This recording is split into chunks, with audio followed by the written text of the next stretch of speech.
Hello, everybody. I am Martha Alter-Hines, and I am here so happy to be here with Cayelin Castell, who, yeah, is just such a wonderful person, friend, astrologer. You're just great. Yeah. That's your title. You're great. It's one to no one, as they say. Yeah, I love talking with you every single time. It's like my heart just lights up. Which is so perfect because the topic we're here to talk about and hear about, and I'm so excited to learn about with you, is this whole topic around the fact that we're about to enter the Venus in Leo cycle, and you have a Venus series offering coming up starting in September, correct? Yeah. Well, the first live class will be in September. The cycle actually starts in August, but our first live class will be in September in preparation for the first Venus Moon conjunction. Yeah. Yeah. Yeah. The cycle itself is August 13th is the beginning. August 13th is when the Sun and Venus are conjunct. But we would say it starts August 19th because, and that's when Venus is 10 degrees from the Sun, which is just when most people will be able to see it. Of course, it depends on your horizon line. It also depends on your latitude and where you're located on the planet and all of that. So you might not see it on the 19th, depending on where you are, but we just use that as a way to try to figure out a start date. Beautiful. Yeah. So I am going to be taking your class and I will actually learn about all of this. And so in this conversation, what I'm really excited to be doing is to dive into this, a few layers of this whole topic of, number one, okay, what does that mean that we're entering the Venus and Leo cycle?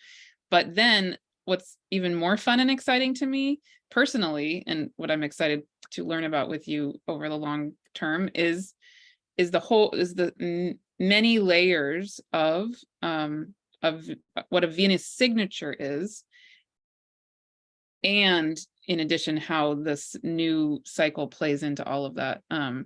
So it's like where to even start.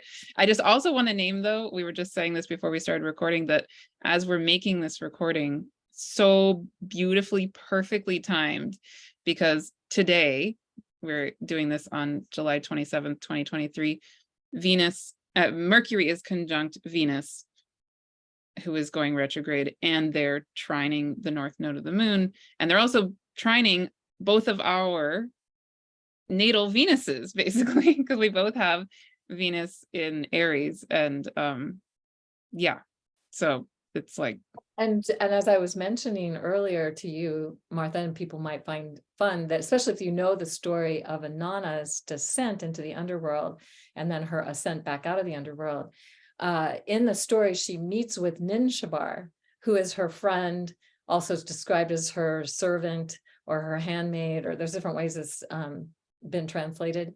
And what they recognized and realized was that Ninshabar was Mercury. And so she meets with Ninshabar to tell her, if I don't come back from the underworld, send help. Get me, rescue me. yeah, Because I don't want to be left there. So and of course she does need to be rescued and all of that happens, and Ninshabar's the one that sends help. yeah. So Mercury, so we could say, if we could imagine that she's meeting and creating a plan, or she's helping to wrap up the current cycle, because the current cycle will be over as we move into the middle part of August that we're in. And so maybe they're conferring Yeah. about what the cycle has been about, and what's been gained and what's been released and what's been reclaimed, and all of those things that we tend to look at with the Venus cycle. So it's pretty cool. Really, it's like, I think it was meant to be. Here we are doing this right now. Yeah. Wow. So maybe one place to start would be, I know you've made your own videos about this, and people can dive more deeply just by going to your YouTube channel, or Yeah, can you start with just what does that mean that we are about to enter a Venus and Leo cycle? Give like the gist of that. Yeah, so what happens at the end of every cycle, and Venus cycles last about 19 months, a little bit more, sometimes a little bit, we just use an average. It's 584 days, so however many months that is, 19 plus a little bit months is how long the Venus cycle lasts. The cycle that we're currently in started in January of 2022. So here we are almost, 19 months later. What happens is Venus morning sky for about 9 months, goes into the underworld for 2 to 3 months, comes into the evening sky for 8 or 9 months, and goes retrograde actually 8 months. It's more like 8 months in the evening sky. And she goes retrograde, which just happened on July 22nd. And she's in Leo. She's going retrograde in Leo.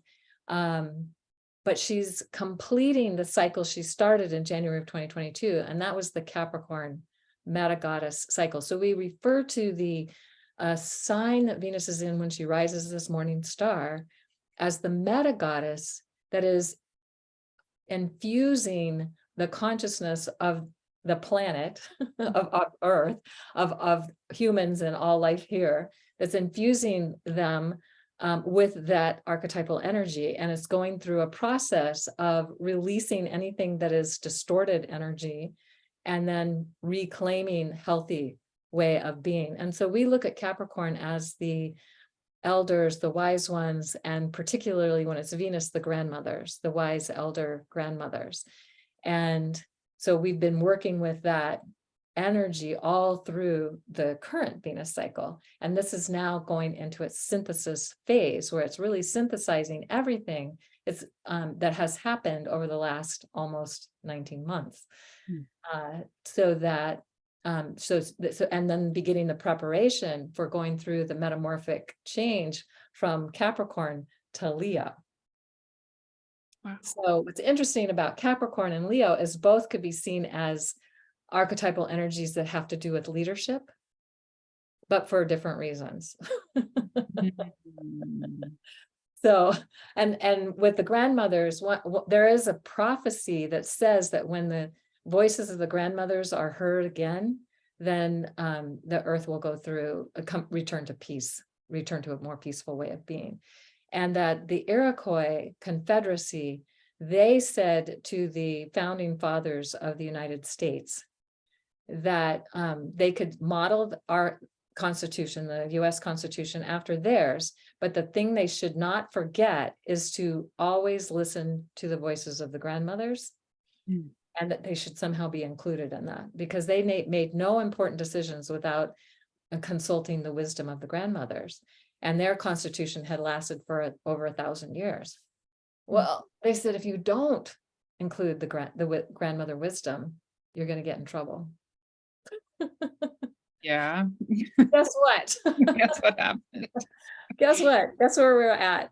And at least now there's women on the Supreme Court, if we looked at that as like maybe overseeing or whatever, but not exactly that it's been that the women were even heard or had any place to be heard for a long time.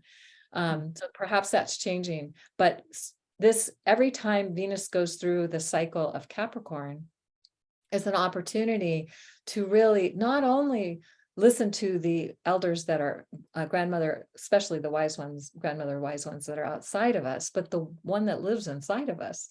Yeah. Is learning how to connect with her and tune into her wisdom and have that guide our life. So that's what we've been working with the last 19 months. And then in August, it's going to shift to Leo.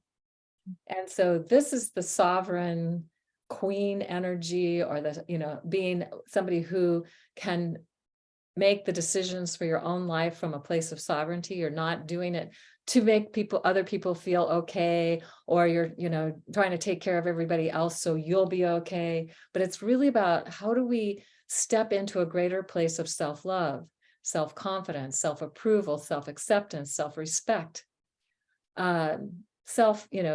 it's really about getting a healthy relationship to the self. It's or cultivating an even health. If you already have a healthy relationship to yourself, this is like, how do you take it to the next level, to have that? And so that's the opportunity that we have when Venus meta goddess on the world stage, that's going to occur starting in August. Wow. Yeah. So in terms of your Venus courses, you said that you have 2 different courses, and it's, correct me if I'm wrong, it sounds like the one you have starting, the first live meeting starting in September of this year is going to be focused on the current experience of the Venus and Leo cycle as it goes through the gates, and right, correct? Yes, got And then it. you have a separate course that is already pre-recorded and available anytime for a person to learn about, not only the current moment of, Venus being in Leo, for example, but or Venus, the Venus meta goddess being in Leo. Wow, all these terms. Yeah, we call it But the Venus ceremonial series when okay, we're working with the meta goddess who's current. And then we yes, call it the correct. signature series when it's just how do you learn more about what Venus means for you? Yeah, Ultimately. or Yeah, any of your clients or your yeah, family, whoever. exactly, Yeah, yeah. exactly. Yeah. Okay. So, and I personally am really excited and drawn to both. Um, so could you then contextualize, you know, we have the meta goddess about to go from being the Capricorn energy to the Leo energy, but when we're looking at our own personal chart and our own personal natal moment of being born, there are many components to a Venus signature, right? So could you break that down? Yeah, so there's the sign Venus is in, and that gives us information about, for if you're a woman, the intended feminine expression in the current life. How is your soul intending to express the feminine through you? And then for men, it's the inner connection to the feminine. And sometimes this might be what we unconsciously project onto somebody else. For women, it's Mars, what they might unconsciously project, but for men, it's Venus. And but ideally own it and have that connection and have that relationship with that aspect of yourself, ideally, is what it's referring to. So the sign Venus is in gives us insights about that, but it's not the only factor, because as you see here behind me, I have the 5-pointed star. Venus creates a 5-pointed star. Every 19 months, she rises on a different point of the pentagram. And then every 8 years, she comes back to the point that she started at. It's usually a couple of days earlier. So it's shifting over time, over 1200 and some years. The whole pentagram will move through all of the signs and constellations and all the points in the sky. But it takes about 104 years for it to go one point to shift to another point. Sometimes a little shorter, sometimes a little longer. It's not always precise, but average is about to be 104 years. So some people will experience, and so these are the points, whatever sign Venus is rising in is the meta goddess on that we are working with as a collective for that 19-month cycle. And so it kind of infuses everything, as I mentioned before. So everybody has a meta goddess, and it could be one of 5 different meta goddesses. And then, of course, if she changes from one sign to another, some people can have 2, have been born with one, and then another one comes in during their lifetime.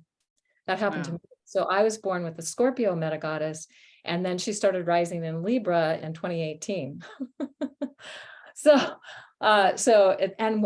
It just made so much sense to me. At first I was like, Libra? I don't have no Libra on my chart. I just don't feel like, but I'm very Libran because I love co-creation, collaboration, partnering with people. I love it so much. And I realized, and especially as I've gone through, gotten older and doing things, it's like, I don't really want to do them by myself. Mm. It's more fun. And there's so, other people can bring so much into Yeah. that collaboration if you're kind of on the same page with each other and that kind of thing. So uh that I was like, okay, yeah, I get it. And I feel like she's been influencing me for longer than just starting in 2018. Mm. So anyway, this helps to give us insights. There's other factors. Where were you in the Venus story? Are you morning star? Are you morning star retrograde? Are you morning star? Those have different meanings. Are you underworld when Venus is traveling with the sun for 60 to 90 days? That has a whole influence and understanding that can be so illuminating for people. It's just like, oh, that explains so much, Mhm. Are you evening star? Has a whole other, um, it's very different than morning star. Morning star is very fiery. It's out there. It's making a commitment to a cause, to a mission, to a purpose. And evening star is the high priestess, the wise one. She's been through the whole journey. She has a more grounded, earthy expression. And then there's the metamorphic underworld when Venus is disappearing with the sun very quickly, going from one cycle to the next cycle. So if you're born in that cycle, that has a whole other thing that we're still actually complete, I think we're not always fully understanding, if that makes sense. Yeah. Because it's just such a rapid fires shift, we have ideas and we have ways we've worked with it, but I think there's more to come, is what I feel about that one. And actually for all of them, we continue to get new insights about each of those phases of Venus. So you have the meta goddess, you have the Venus phase you were born into. There's a whole other lot of things I could say about that, but we'll just keep this more concise right now. And then so for example, Martha, you and I have Venus in Aries, but we're Pisces suns. So I've had people say to me that I didn't seem like I was very Aries-like, unless I was protecting somebody, like my children or friends or something like that. Then that fierce energy of Aries kind of comes out and is like, yeah, don't mess with me. Yeah. But if it was for me, I didn't really do it. And it only would come out if I felt like there was an injustice, because the Pisces energy is just more mellow, it's kinder, it's more heartful, that kind of thing. But I have friends that are Aries, Sun in Aries and Venus in Aries, and oh yeah, don't get in their way. Yeah, and I would say the Yeah. same is true for me. I mean, I used to work for Child Protective Services, right? So if a child was in danger, oh Yeah. no, I Oh, wouldn't be like screaming at people, but oh right. no, we're done. Yeah, Right, exactly. yeah. Stand up and say no to that. Mhm. So the sign Venus is in, the sign the sun is in, has also is part of how we understand our Venus signature. And then there's a whole lot of other factors, other planetary energies that can come in that affect our Venus signature and how we are. So in the class, what we started to do is take a deep dive into what that signature is and looking at all these different facets. And then at the end, we have people come up with, like, how do you bring it all together and create a statement of what that means? It's really fun. Mhm.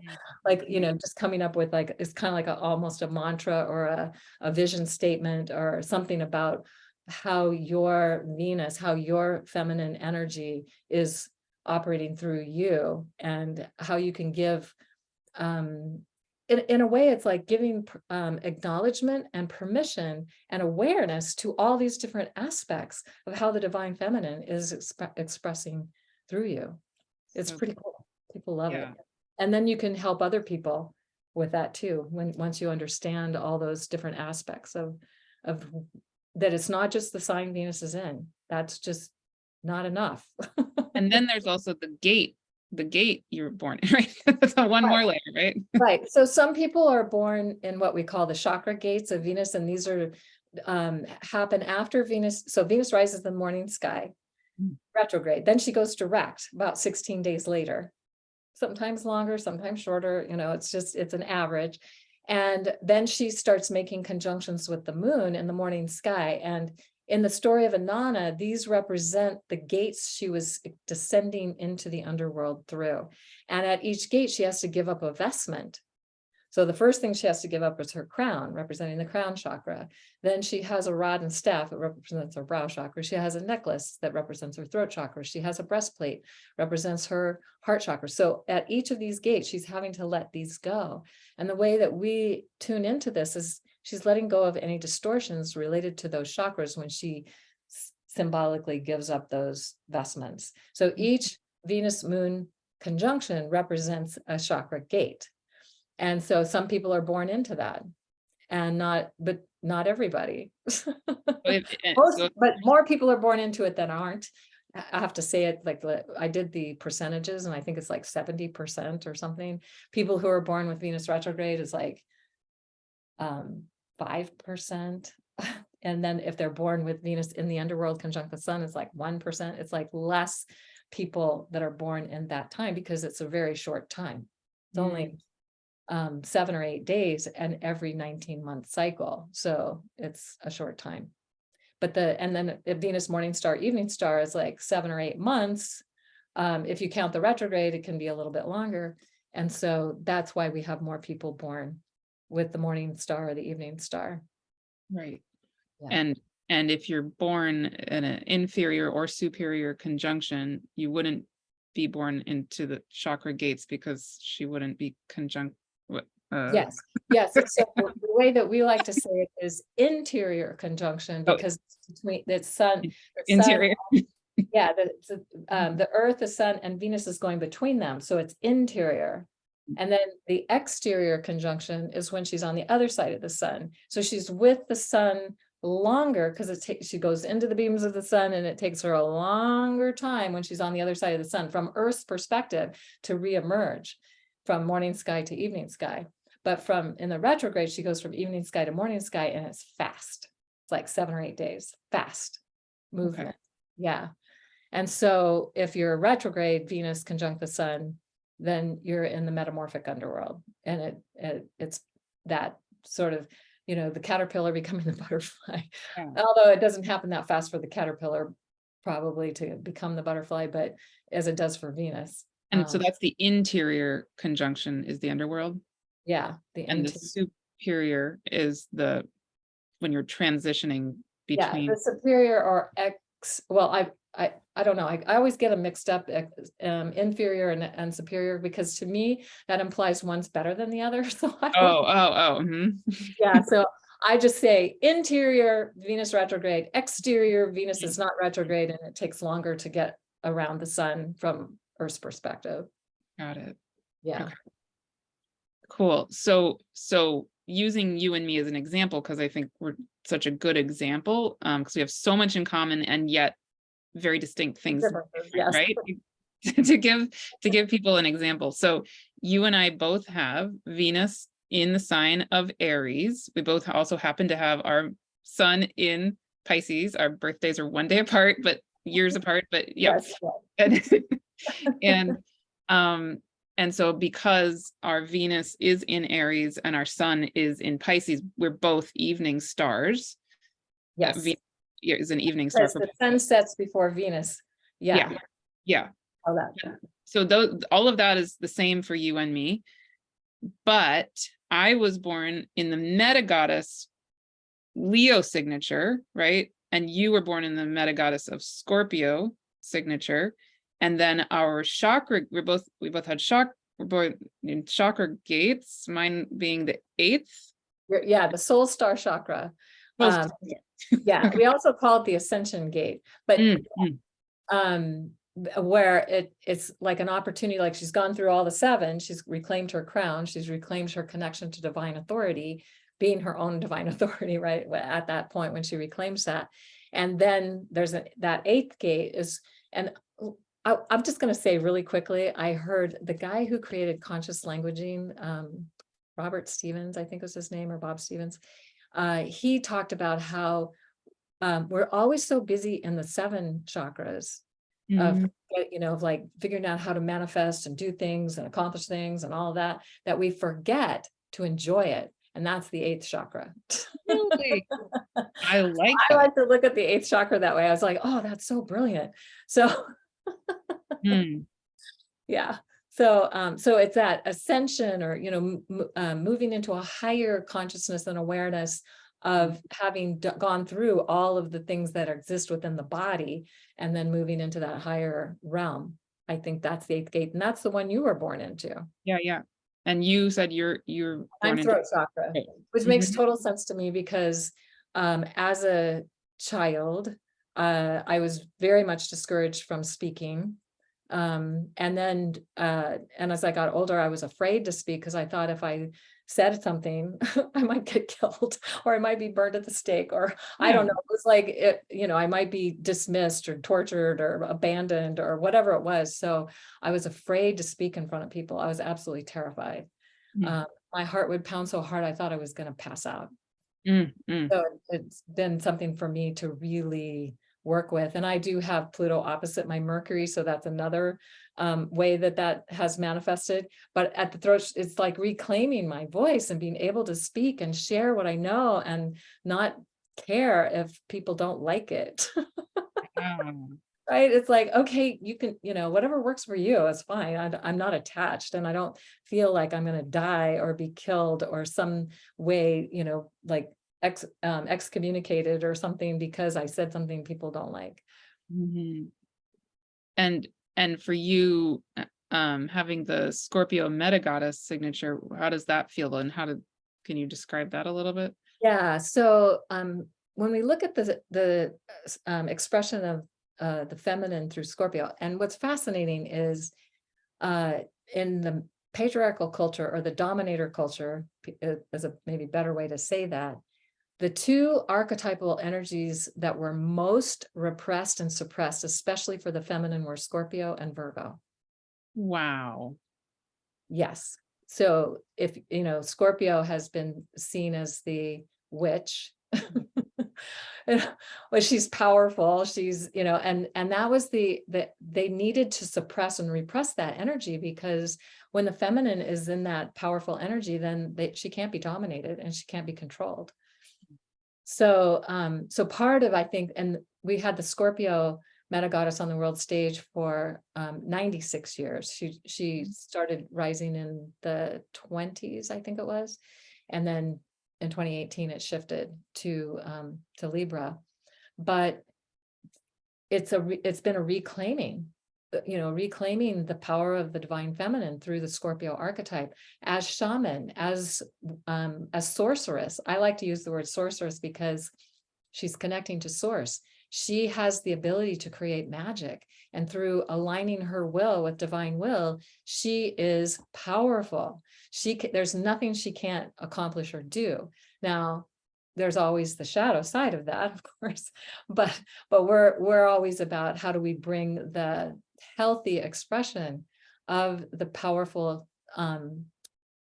feminine, whatever it is, whatever archetypal energy it is, and especially Scorpio, as you can't dominate her, you can't control her, and she has powerful magic that she can work with. So for me, of course, I've been all about working with magic for many, many years, when I started to claim that I wanted to live a magical life when my life was feeling really bad. And now I do. I live a very magical life. It's like everything is just amazing. So I feel like, and that can happen with any archetypal energy, but with Scorpio, it's the desire, having the desire for that. And I know that in some traditions, they say desire is bad, but it's not that desire is bad. Desire is what is really fuels creation. If we don't have a desire to do something, we're not going to do it. And what's going to get done? So the challenge is the attachment to the outcome of the desire. If we can have the desire and put the energy into it and manifest it, oftentimes, and not be attached to how it manifests, oftentimes what manifests is more amazing than we could have imagined. So that to me, and I'm Scorpio rising, so Yeah. Scorpio is a good thing for me. And I've had people say to me too, it's like, yeah, you don't strike me as Scorpio rising. I'm like, yeah, maybe because I have a Pisces sun, and I come more from a place of kindness and compassion, because that's my fuel, that's my energy, that's the style of how I move through the world. So yeah, anyway. I could Well, tell you a story about the Aries Scorpio. So I have Venus in Aries, Scorpio rising, and the Scorpio meta goddess. And I was talking to a woman many years ago, telling her a story about somebody who was being really horrible. And I just suggested that they might look at it in a different way. And that why would they be concerned about how other people see it? It's like, just, be focused on what it is for you. And she's like, why didn't you get in his face and tell him what an asshole he is?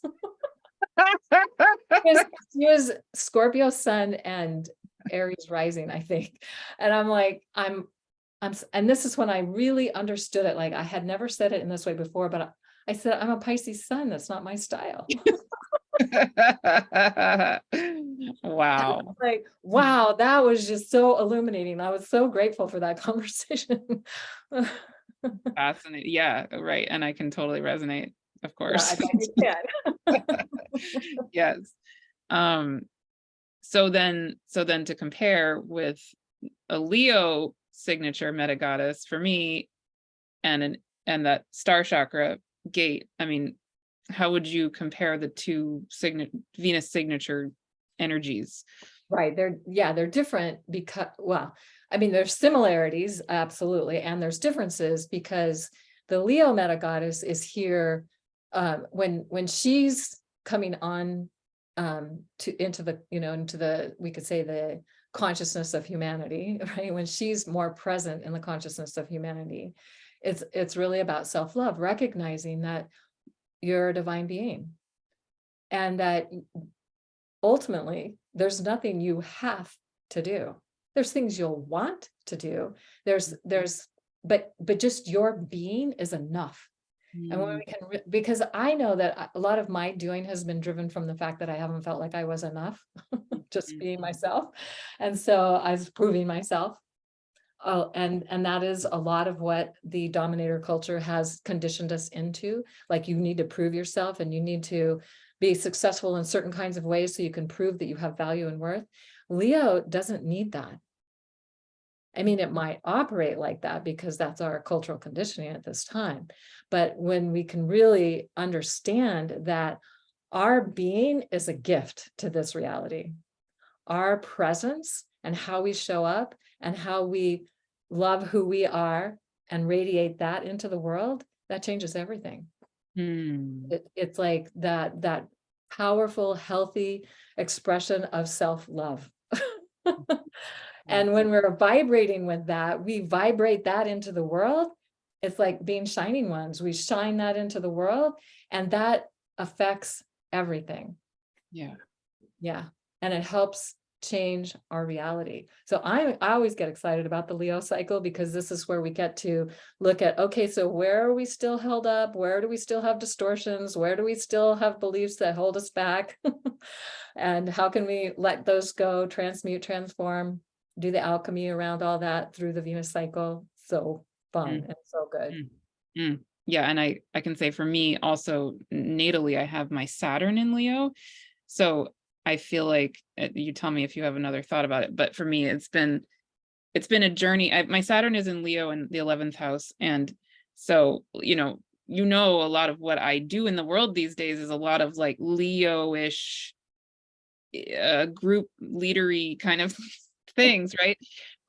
But I'm really only feeling I feel like I want to hold back a little bit in that, right? Like it takes concerted effort for me to really be that, but I also love that energy, like the healthy Leo energy. I love it. I thrive in it. And to now realize that my Venus signature also is in Leo makes so much more sense, because as I've been feeling this, even the Venus, I've been looking ahead to this Venus retrograde, and just the chart of it, Venus was opposite Eros, the asteroid, when she went retrograde. And it's just so much of this life force, creative, like juicy, sexual, sensual way of being. The Venus energy feels so right and feels so natural to me. And now I get it. Like, oh, that's actually my meta goddess signature, right? So, right? Yeah. Yeah. And when you combine that with Aries, it's like Sekhmet. Like I imagine Sekhmet she's a queen. She Mm, wears a solar disc on her head. That's her crown. mm. So she's a solar goddess, solar feminine goddess. She wears and the Uraeus comes out of the solar disc. She's also a fierce protector, and she gets sent to Earth to help clean up the mess that people had gotten out of alignment with. So she's about restoring cosmic justice. So yeah. So Mhm. if you put Leo and Aries together, that is one of the most powerful combinations of doing that. And she was a healer as well. Sekhmet was a healer. And when one of her stories is when she kind of gets she gets tricked into drinking a bunch of beer that's crushed up pomegranate juice that looks like blood, and she drinks it all, and then she passes out because she's drunk. But when she wakes up, the first person she sees is Ptah, and he becomes her divine consort, and they have a child together called Nefertum, who is the precursor to Asclepius, because Ptah and Sekhmet together were healers, and their child is a healing, also takes what he gets from his parents and takes it to a whole new level. So so I think of Sekhmet. Well, we always work with Sekhmet in the Leo cycle, and the Aries cycle that used to follow the Leo cycle is now moving to Pisces. Oh, wow. Yeah. But it's kind of interesting that the Leo cycle for a long time then was moving to the Pisces, or to the Aries expression. So that expression of Sekhmet and her Aries Leo, well, first Leo and then Aries expression. Anyway, yeah. I have so many feelings and thoughts. I resonate with that so much. So much. Yeah. So many tangents I could go on there. But maybe before we close, do you want to kind of round it back to the present moment and this energy that we're embarking on? We're ending that meta goddess in Capricorn, and we're moving into the meta goddess in Leo. And so again, I know you've talked about this in your own videos, and you'll be talking about it more in that series, etc. But can you say a little more about, just what do you if this is kind of the energy that's going to be, in a sense, holding the world, holding all of us, then I mean, you're talking about the self-love, but what else are you wanting to say about it? I'm sure you could say a lot of it. Yeah. So other things that we could say about the Leo energy is it's highly creative, and it's what am I trying to think of here? It has it also has the desire factor. So similar to Scorpio. So all of the quote unquote fixed signs that really we could say are about exploring self. So Aries is about exploring the self. Scorpio is about exploring the self. Taurus, exploring the self. And also, who am I forgetting? Aquarius is kind of about, it's about exploring the self through consciousness and and connection and whatever. But anyway, we could say these are really about self-exploration, and Leo is about exploring the self through the path of its creative expression and its ability to really love and just recognize that it's a divine expression here that is here to shine. It is here to show up in some way, and it doesn't mean you have to be like Oprah on a big stage or somebody on a big stage, but that you just do it in your world, in your reality, and that you feel so much confidence about who you are. And it's not in a like, look at me, I'm so great. And we could say the shadow side of Leo is narcissism, or people who need to be praised all the time, because ultimately they don't have that sense of self-confidence, self-approval, self-acceptance, self-respect within them. They're seeking it outside of them. So this cycle is really about how do we recognize these qualities within ourselves, and we don't need anybody outside of us to validate who we are.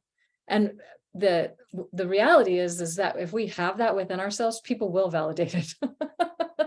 You're not because you're asking, but just because they're like, wow. And I remember the first time somebody said to me that they wanted more time with me, it's like, I want some Cayelin time.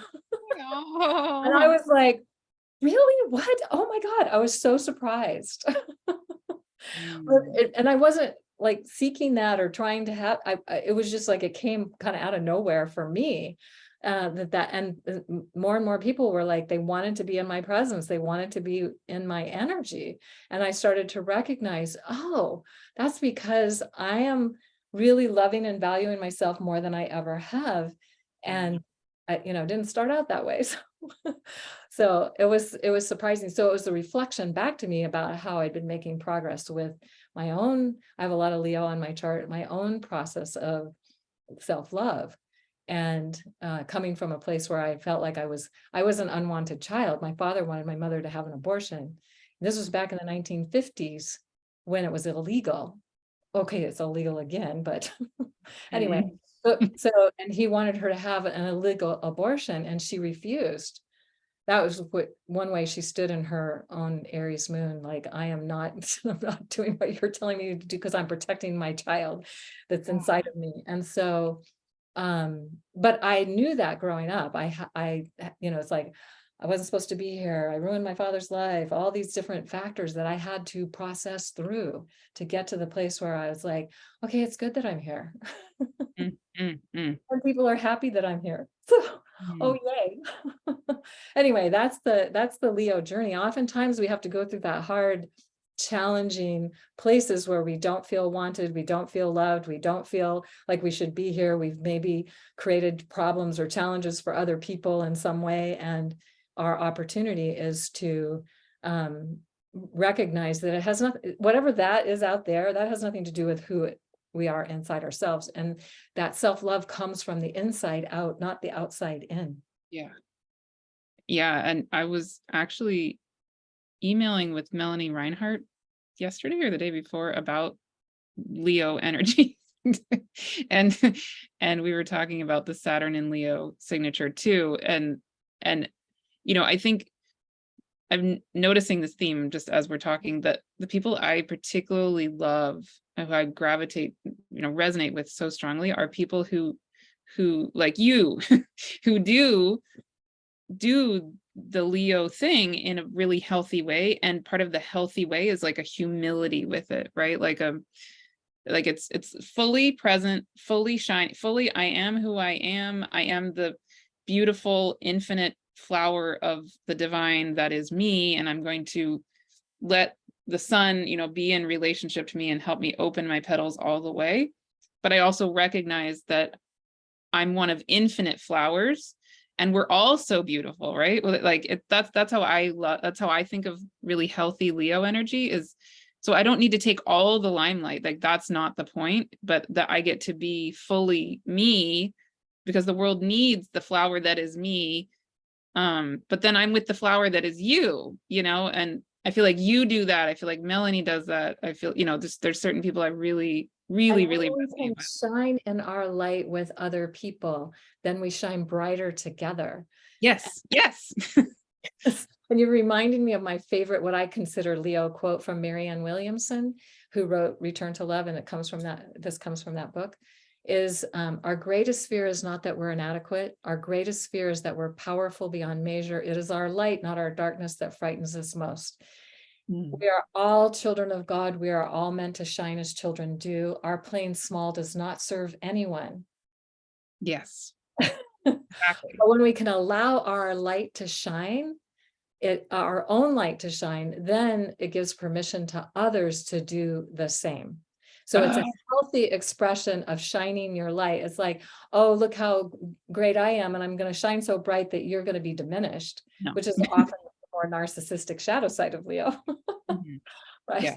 But that as we shine our light and we get others to come shine with us, it's like even more fun and more illuminating and more amazing and more magical, and we change the world Mhm. together. Exactly. Yeah. Yeah. That's part of why I love doing interviews like this, because I feel like it's like the Leo energy in me just gets to like hold space for like the Leo of you to shine, right? And it's like, Yes. Yeah. it's really I love fun. that imagery. That's so good. Yes, exactly. Exactly. Mhm. Awesome. Anything else before I want to wrap with the, definitely the details of what people can sign up for, but anything else you feel like is not? I feel like we've covered a lot and it's been really fun. And I feel like we've been shining our light. And hopefully, as people watch this, they get inspired and recognize that they have their own light to shine. Yes. Yeah. It's getting chills. Yeah. I mean, no, exactly. Honestly, okay, I'm really could cry. I think one of the saddest things that I feel and see and experience in people,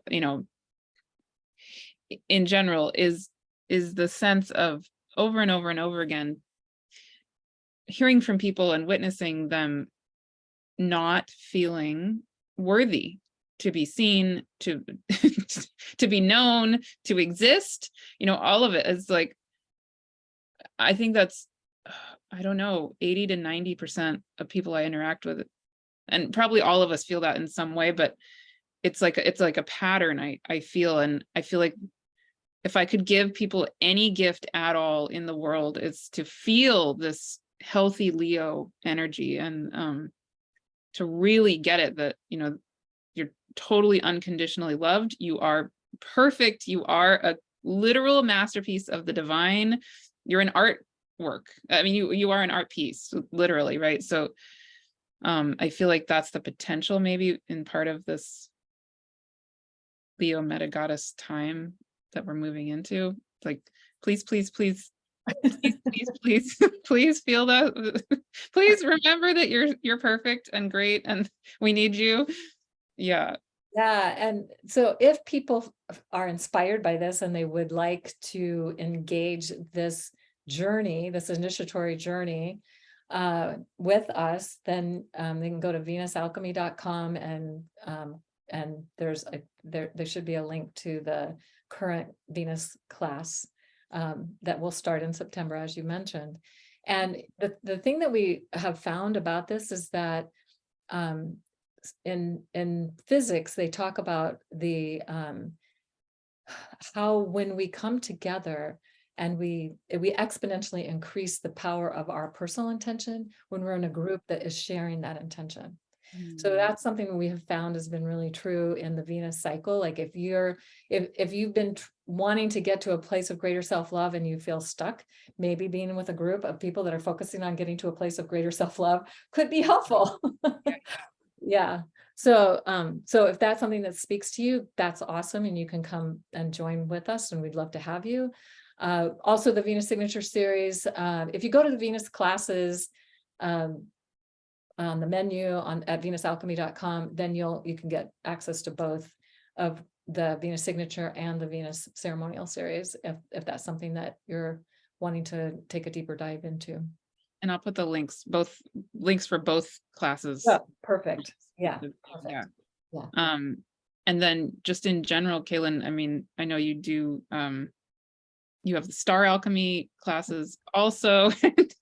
We've done an interview a year ago on that. People could watch that. Yes. And I know you do one-on-one readings. Is there anything you want to say about anything? Go to my website and find out, and I write lots of articles and I do videos. Yes, and, all that stuff is on my website usually, and also my YouTube channel. And I just dropped a video on Venus retrograde yesterday. I'm gonna watch. It's on the 3 phases of the Venus retrograde. What it means when she's in the evening star and how to work with it. What it means when she's in the metamorphic underworld and how to work with it. What it means when she's rising into the morning sky and how to work with it. And that's for any Venus retrograde. So I didn't specifically align it to the Leo cycle. It works for any Venus retrograde. It's like 20 minutes. So, not too long. It's in my queue to watch next. So I'll be watching it, and I'll be taking both of the courses because I just feel, for me personally, it's like, I can't not know this. And Yeah, and because my guides have been telling me literally for months that I will be taking this course with you. So here we are. Hey, awesome. Yeah. We'll Wow. be delighted to have you and anybody else who wants to join us. We have a lot of fun, and it's just,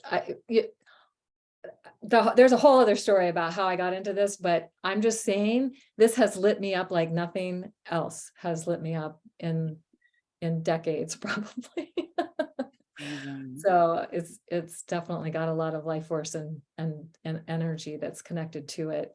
And I partner now with Sheridan, and she is also really lit up, and she's going into her Venus return in the Leo cycle. So she's Yes. super excited about this. Yes. Yeah, she and I should compare our signatures at some Yes, point. you should. Ideally. Yeah. Yeah, and people can go. I interviewed the two of you together a year ago also about the Venus signature in general, and people can go back, and I'll link that video also if you want more. And Anna interviewed Sheridan a year ago about the Venus cycle, and she the beautiful presentation where she goes in depth in it, and I'll link all of these Yeah. things. For people who want to geek out, you can do that. Mhm. Yay. Yeah. I'm super excited and happy. Thank you, Cayelin, so much. Thank you. Thank you. I'll see you soon, and everybody else too.